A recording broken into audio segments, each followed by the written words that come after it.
Bonsoir tout le monde. J'ai une aide-soignante qui m'a envoyé un article et elle me dit Olive, ça serait important que tu en parles. Et je regarde et c'est lunaire. Lunaire. Elle m'envoie un article sur les chiffres de la dernière campagne de vaccination. Oui, parce que oui, il y a encore une campagne. Il y avait une campagne de vaccination là cet automne. Je sais qu'il y a beaucoup de gens qui ont décroché, qui ont dit bon c'est bon maintenant. La supercherie a assez duré. Et la supercherie, si je peux me permettre de dire ça comme ça. Et puis, le live s'est pas lancé. Ah si, il s'est lancé. Putain. Il y a des moments comme ça met 3 quarts d'heure à se lancer. Et puis, je voudrais regarder ces chiffres avec vous parce que il y a des choses des chiffres qui vont en étonner certains. Je vous le dis très honnêtement. Surtout après tout ce qu'on a pu connaître. Tout ce tapage médiatique. Ouais, médiatique et politique. On va regarder ensemble. Alors, qu'est-ce qui nous dit le Parisien ? Vaccination contre le Covid-19, où en est-on après 1 mois et demi de campagne? Alors, les premiers chiffres affichés, puisque cette campagne, il l'avait ciblée pour les plus de 65 ans, si vous pouvez vous rappeler, en leur expliquant d'ailleurs que ça serait bien de faire 2 picouzes, une pour la grippe et une pour le Cocov. Je savais pas qu'il existait encore ce truc-là, mais apparemment ça existe encore. Les 65 ans et plus, en tête, sont invités à recevoir une nouvelle dose, patati et patatoche. On apprend qu'il n'y a que 17% des plus de 65 ans qui ont fait cette picouse. Alors moi, je vais vous dire un truc, ça ne m'étonne absolument pas. Mais on va en discuter un petit peu juste après. Donc là, il vous explique, non, désormais, 2 piqûres, voilà, 2 piqûres dans le bras, voilà, il nous explique ça. Une piqûre contre la grippe. Tiens, d'ailleurs, je me permets juste. Les gens qui se vaccinent contre la grippe, et ils ont le droit, chacun a le droit de faire ce qu'il veut, je le répète. D'ailleurs, ce live, il est ouvert à tout le monde. Bien au contraire, même aux personnes qui ont suivi à la lettre la doctrine gouvernementale. Les personnes qui font les picouzes là pour la grippe, je voudrais savoir, est-ce que vous avez déjà attrapé la grippe en ayant fait le vaccin contre la grippe? Juste pour savoir. C'est juste pour savoir. Alors moi, il me semble que oui, mais je voudrais que vous puissiez l'attester. 71 ans et pas une seule. L'attester dans les commentaires, parce que c'est important. On continue parce que c'est pas ça qui est le plus important. Donc blablabli, blablabli, blablabla. Et là, ça devient intéressant. À peine 5% des soignants vaccinés cet automne. Tiens, c'est bizarre. Parce que moi, je me rappelle que le gouvernement nous disait que les soignants qui étaient suspendus, c'était un peu bien fait pour eux et qu'ils étaient vraiment seuls et isolés, puisque tous les soignants faisaient les pic Covid. Bon, on va en parler un peu après. Outre les seniors, les enfants et les adultes ayant des problèmes de santé, les femmes enceintes et les soignants sont eux aussi encouragés à booster leur protection patati patata tatata. Seuls 6,6% des soignants travaillant à l'hôpital ont refait cette picouse et 6,8% des libéraux ont fait la picouse contre le Covid. Alors, pourquoi je vous fais voir cet article?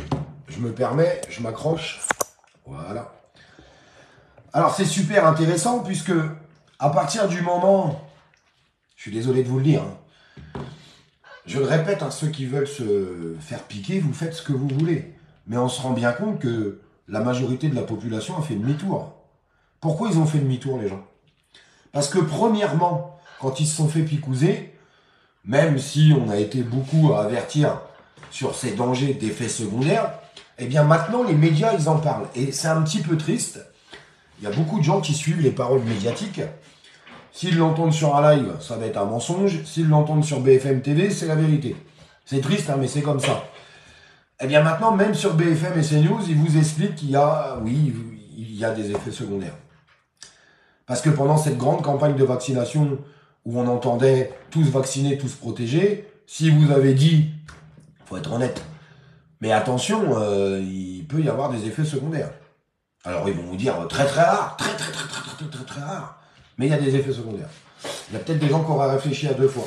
Et puis, on va pas se mentir, quand on arrête ce martelage médiatique, où on martèle tout le monde toute la journée pour que ça rentre dans le crâne, avec les chiffres, vous vous rappelez tous, on avait les chiffres affichés à la télévision, tant de contaminés aujourd'hui. Alors, il y a beaucoup de gens qui n'avaient pas compris quelque chose. Contaminé, ça ne veut pas dire être malade ou être en train de mourir. Oui, tu peux être contaminé, il y en a, ils avaient un peu le nez qui coule, un peu de courbature, patati et patata, et puis 3 jours après, ça repète la forme. La vérité, elle est un peu là quand même. Quand on arrête de marteler ces chiffres à la télé, là, vous voyez, les gens, ils vont plus suivre le chemin des vaccinodromes. 6% des soignants. Pourquoi il n'y a que 6% des soignants aujourd'hui qui ont fait cette campagne de vaccination pendant l'automne? C'est très simple. Et j'ai toujours défendu les soignants et je vais continuer de les défendre. Mais maintenant, il est temps quand même d'assumer, de dire la vérité. Soyons honnêtes, mes amis. Dans les soignants, vous avez les suspendus qui ont refusé de se faire vacciner et qui ont aussi refusé, il faut savoir le dire, de faire un faux vaccin. Quand on avait les chiffres de la propagande gouvernementale, vous savez, les personnes qui étaient au plus près de pouvoir avoir un faux certificat vaccinal, c'est les soignants. On va arrêter de se mentir. Il y a des soignants qui ont fait des faux et au vu des chiffres qu'on a aujourd'hui, il n'y a que 6% des soignants qui sont vaccinés à cet automne contre la campagne Covid. Je vous laisse imaginer le nombre de soignants, d'aides-soignantes, de médecins et de tout ce que vous voulez qui avaient fait des faux, tout simplement. Parce qu'ils voulaient pas perdre leur job. Voilà, on va arrêter de se mentir. Je suis pas là pour faire la bagarre de, oui, des suspendus, des machins. Les suspendus, je les ai défendus jusqu'au bout et je continuerai de les défendre parce que je pense qu'ils doivent être indemnisés. Il y a d'ailleurs des instructions judiciaires qui sont en route, des jugements qui sont en train de se passer, puisqu'ils sont en train de demander leur dû, ce qui est tout à fait normal, puisqu'il faut quand même rappeler qu'on a suspendu des soignants en leur disant oui, on vous suspend parce que vous n'êtes pas vacciné et vous pourriez transmettre le virus. Et puis après, on a appris que même vacciné, tu pouvais transmettre le virus. Donc en fait, on les a suspendus pour rien. Strictement pour rien. Mais aujourd'hui, les chiffres, ils sont significatifs. Alors, je vais poser...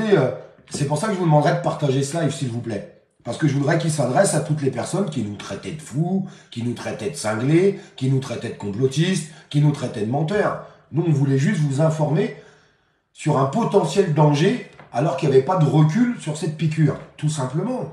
Tout simplement. Maintenant qu'il n'y a que 6% des soignants qui ont fait la picouse, vous allez croire qui? Non, parce que si c'était un virus très très dangereux, très très mortel, tous les soignants se seraient vaccinés. Tous. On n'aurait pas 6% des soignants qui se seraient vaccinés. On est tous d'accord là-dessus. En étant honnête, merci pour vos partages, les amis. Parce que il faut pas lâcher le morceau, il faut continuer le morceau. Non, parce que si demain ils nous sortent une nouvelle maladie ultra mortelle, peut-être falloir qu'on soit prévenu sur les risques de manipulation et de mensonges des médias et du gouvernement. Non, parce que aujourd'hui, les seuls qui passent pour des cons, c'est pas des gens comme moi. Hein. C'est les médias, c'est les médecins de plateau, c'est le gouvernement. 6% des soignants.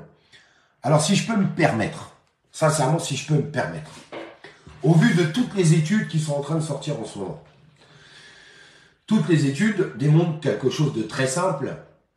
Aujourd'hui, le COCOV, le bénéfice-risque, quand tu l'attrapes le risque de mourir, il est aussi épais qu'une épingle à cheveux. On est d'accord. Donc, est-ce que ça vaut le coup, au moment où on parle de plus en plus des effets secondaires, et même sur les plateaux télé, et même maintenant au gouvernement, au moment où Pfizer le marque carrément, il a carrément marqué dans des communiqués, hein.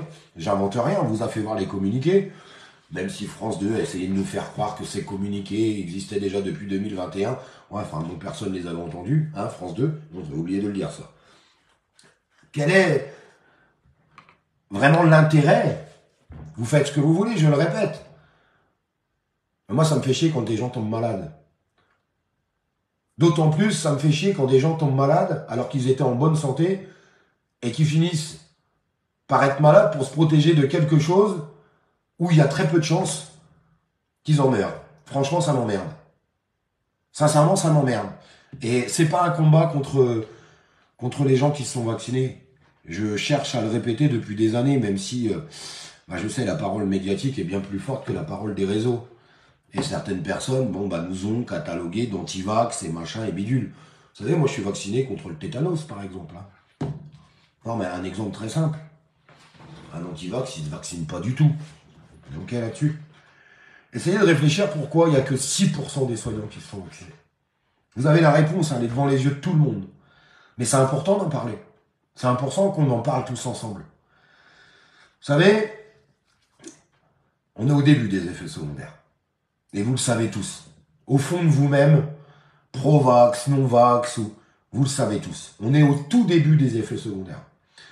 Pourquoi on est au tout début? Parce qu'on commence seulement, l'État et le gouvernement commencent seulement vraiment à les recenser. Il y a eu plein de décès, on ne saura jamais si c'est à cause du vaccin. Je vous le dis, on ne saura jamais. Ben non, parce qu'il aurait fallu faire des autopsies pour le savoir. Donc maintenant, c'est trop tard. Des gens qui sont décédés il y a 1 an, il y a 1 an et demi, on ne le saura pas. On ne le saura pas. La manière de se protéger, je pense, très honnêtement, c'est pas forcément écouter la parole du gouvernement. C'est pas forcément écouter la parole des médecins de plateau ou certains médias qui se permettent d'ouvrir leurs grandes fraises en essayant tout simplement de défendre jusqu'au bout, corps et âme, le gouvernement. Aujourd'hui, vous protéger, c'est réfléchir par vous-même. Et la réflexion que je veux faire ce soir, si seulement 6% des soignants, 6%, c'est-à-dire pratiquement rien, ont décidé de refaire cette campagne de vaccination cet automne contre le Covid, posez-vous les bonnes questions. S'il vous plaît, posez-vous les bonnes questions. Regardez les commentaires, j'ai même du mal à les lire tellement ils me font mal. Regardez dans les commentaires, il y a des gens qui expriment leur souffrance et leur douleur parce que quelqu'un de leur famille est malade maintenant. Parce que quelqu'un de leur famille n'est plus présent. Essayez de réfléchir à tout ça calmement, tranquillement, sans qu'on s'insulte de complotistes, de menteurs, de machins, de bidules. Je sais que le gouvernement a fait tout ce qu'il fallait pour qu'on arrête de se parler. La crise du Covid, elle est en partie responsable de toute la division qu'on a sur notre territoire et de ce manque, je ne peux pas dire de courage, mais il manque cette envie aujourd'hui de lutter contre ce gouvernement à travers tout ce qu'on est en train de prendre dans la gueule. J'arrête pas de le répéter, c'est-à-dire toutes ces augmentations déjà. Que ça soit sur l'énergie ou que ça soit sur la bouffe. Mais aussi à travers toutes les lois liberticides qui sont en train d'être mises en place. Vous savez pourquoi je me réjouis, moi, aujourd'hui? Sincèrement et très honnêtement. Je me réjouis aujourd'hui qu'il n'y ait que 16% des plus de 65 ans qui ont repris le chemin des vaccinodromes pour se vacciner contre le Covid. Seulement 6% des soignants qui ont fait ce vaccin contre le Covid. Bah, ça me réjouit, pourquoi? Parce que je me dis que les mentalités sont quand même en train de changer. Les gens sont en train de comprendre beaucoup de choses. Des choses qui étaient complètement folles, effets secondaires. Enfin, rappelez-vous, ce mot effet secondaire, quand vous aviez le malheur de dire ça, les lives étaient supprimés et censurés. On n'avait pas le droit d'en parler. Les gens, ils ont compris. Il y a des gens qui ont suivi la parole du gouvernement, la parole de médias, la parole de certains médecins et aujourd'hui sont malades. Et vous ne pouvez pas savoir comment ils regrettent. Ou ils ont perdu un être cher. Et vous ne pouvez pas savoir comment ils regrettent. Mais par contre, j'ai qu'une seule certitude. C'est que pendant cette crise Covid, on s'est tous divisés encore un petit peu plus. Il y avait les pro-vaccins du Covid et ceux qui ne voulaient pas se faire vacciner du Covid. Ben, tout ça, ça nous a divisés. Est-ce qu'il serait peut-être pas... Est-ce que c'est pas le moment, aujourd'hui, là, en plus à l'approche des fêtes de Noël, de s'apaiser un peu? De s'apaiser. Pourquoi je vous dis ça? Il y a des amis qui ne se parlent plus, il y a des familles qui ne se parlent plus, et des familles qui sont complètement brisées et divisées. Eh bien, à l'approche des fêtes, est-ce qu'on ne peut pas se mettre tous autour de la table et se dire on s'est quand même bien fait manipuler. Ils nous ont raconté ce qu'ils voulaient bien nous raconter. Ce qui nous permettrait de sortir tous vainqueurs de tout ce qu'on a pu vivre. Vous savez, accorder le pardon, je pense que c'est important. Et encore plus important quand c'est des amis que vous avez pu côtoyer depuis 10 ans, 15 ans, 20 ans, 30 ans. Accorder le pardon à des gens de sa famille parce qu'ils pensaient différemment, eh bien, c'est des choses qui peuvent arriver. Alors, il y a des gens, ils ont compris cette manipulation politique et médiatique, plus ou moins tard. Mais au fond de tout le monde, en tout cas la plupart des gens, ils ont compris quand même ce qui s'était passé. Je le pense, très sincèrement. Eh bien, sincèrement, à l'approche des fêtes de Noël, moi je trouve que ça serait intelligent d'amener un peu de joie, un peu de gaieté. Essayez de prendre votre téléphone si vous êtes fâché avec quelqu'un pendant cette crise Covid et lui dire écoute, j'ai pas envie de faire le jeu du gouvernement et j'ai envie qu'on puisse retisser des liens, qu'on puisse se réunir, qu'on puisse être ensemble. Sincèrement, je pense que c'est important. Moi, je vois les choses un peu comme ça. Je sais pas ce que vous en pensez, mais je pense que ça serait intelligent de faire les choses comme ça. Je vous embrasse. Bisous à tous.